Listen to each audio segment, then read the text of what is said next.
فجر 2، ظہر عصر 4 اور مغرب کے 3، عشاء کے 4 فرائض ہیں، اس کے حوالے سے کچھ بتائیں۔ جی یہ بڑا اہم آپ نے سوال کیا ہے، اکثر لوگ اس حوالے سے پوچھتے بھی ہیں۔ یہ کتاب ہے المواہب اللدنیہ، 3 جلدوں پر مشتمل ہے۔ شارح بخاری امام علامہ احمد بن محمد قسطلانی رحمۃ اللہ تعالی علیہ نے اس کی حکمت کو بیان کیا ہے، ٹھیک ہے۔ دوسری جلد المواہب اللدنیہ کی، اور اس کے صفحہ نمبر 430 پر یہ تفصیل موجود ہے۔ اس کے علاوہ مفتی احمد یار خان نعیمی رحمۃ اللہ تعالی علیہ نے مشکوٰۃ شریف کی شرح فرمائی ہے مرۃ المناجی کے نام سے، اس کی پہلی جلد صفحہ نمبر 352 پر بھی یہ تفصیل موجود ہے کہ حضرت آدم علیہ السلام سے جب وہ خطائے اجتہادی ہوئی، لغزش ہوئی، تو ان کو جنت سے باہر نکالا گیا، تو وہ اللہ کی بارگاہ میں گر گرا کر توبہ کرتے رہے۔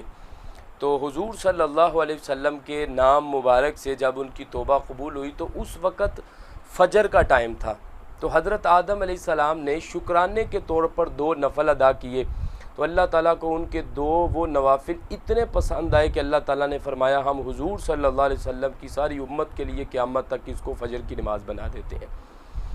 اسی طرح حضرت ابراہیم علیہ السلام نے جو خواب میں دیکھا کہ میں اپنے بیٹے حضرت اسماعیل کو ذبح کر رہا ہوں، اب انہوں نے چوری رکھ بھی دی، ذبح کرنے کی کوشش کرتے ہیں تو وہ ذبح نہیں ہوتا بیٹا، تو اللہ تعالیٰ نے دمبے کو جنت سے بھیج دیا ذبح ہونے کے لیے، تو دمبا ذبح ہو گیا۔ حضرت ابراہیم علیہ السلام اپنے امتحان میں کامیاب ہو گئے۔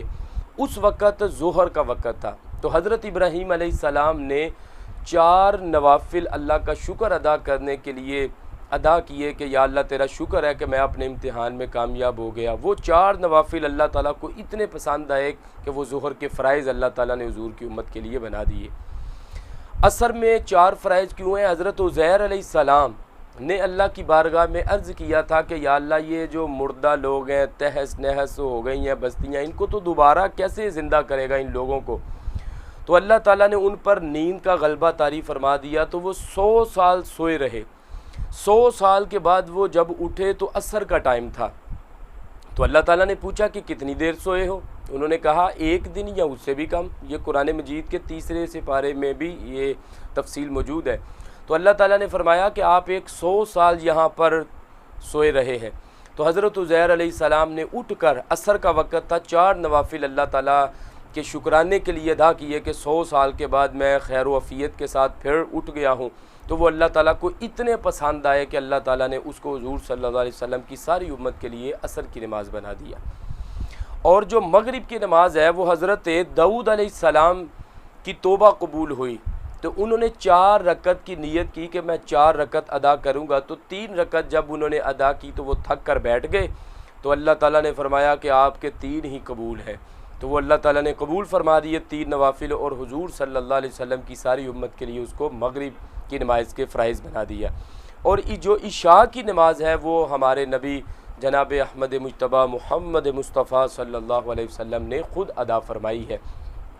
اسی طرح اس حوالے سے ایک روایت بھی ہے کہ اصل جو نماز کی رکعات ہیں وہ 2 تھیں، اور مغرب کی 3 تھیں، تو ظہر کی بھی 2 تھیں، عصر کی بھی 2 تھیں، عشاء کی بھی 2 تھیں، اور پھر ان کو بڑھا دیا گیا۔ اور اس میں حکمت یہی تھی کہ اس میں انبیاء کرام کی پھر یادیں بھی ہیں، اور پھر سفر میں جو 2 اصل تھیں ان کو برقرار رکھا گیا سوائے مغرب کے، اور باقی جو 2 تھیں ان کو معاف کر دیا گیا۔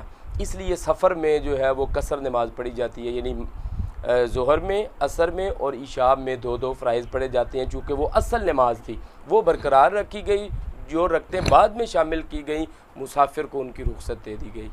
تو یہ المواہب اللدنیہ کی 2 جلد صفحہ نمبر 430 پر یہ ساری تفصیل موجود ہے۔